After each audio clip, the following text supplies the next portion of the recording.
জুলাই আমাদের কার্যালয়ের সামনে এদেশের মানুষের ভাত, বুক এবং গণতন্ত্র অধিকার ফিরিয়ে আনার জন্য রাজপথে রক্ত দিয়ে এদেশের যে আন্দোলন শুরু হয়েছিল জুলাই আগস্টের আন্দোলন, সেই আন্দোলন যে ব্যবহার করেছে রক্তের বিনিময়ে আজকে আমরা তাকে ছাড়া আমরা পরিশ্রম করছি। আমরা এই জন্য দুঃখিত এবং আমরা শূন্যতা অনুভব করছি। আমি ভাষায় প্রকাশ করতে পারছি না। আমরা কি ধরনের অভাব অনুভব করছি, কি ধরনের অশান্তি অনুভব করছি।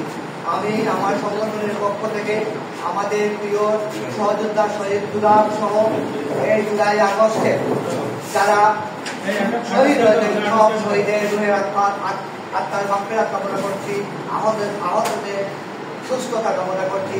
পাশাপাশি যারা এখনো অসুস্থ আছেন তাদের আশু মুক্তি কামনা করছি এবং আমরা অঙ্গীকার করছি আমাদের সংগঠন শহীদ দুলাভ যে আশা আকাঙ্ক্ষা নিয়ে, যে শপথ নিয়ে এই বাংলাদেশে রক্ত দিয়েছে, পূর্ণভূমিতে রক্ত দিয়েছে আমাদের সংগঠন, সিলেটের প্রতিনিধিত্বশীল সংগঠনদেরকে নিয়ে এবং রাজনৈতিক সংগঠনকে নিয়ে, সিলেটবাসীকে নিয়ে এই আশা আকাঙ্ক্ষা বাস্তবায়নে কাজ করে যাব।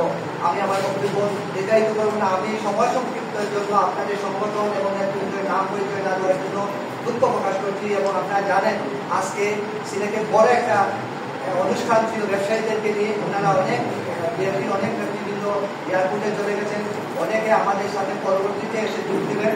ওনারা আমাদেরকে বলেছেন আমরা অনুষ্ঠান শুরু করে দেওয়ার জন্য এবং আমাদের অনুষ্ঠানে আমরা ভুল ত্রুটি করেছি, সেটা ক্ষমা সুন্দর দৃষ্টিতে দেখবেন। সবার সুশেষ এবং দীর্ঘায়ু কামনা করে আমার সংক্ষিপ্ত বক্তব্য শুরু করছি এবং আপনারা সবাই অংশগ্রহণ করার। ঠিক আছে।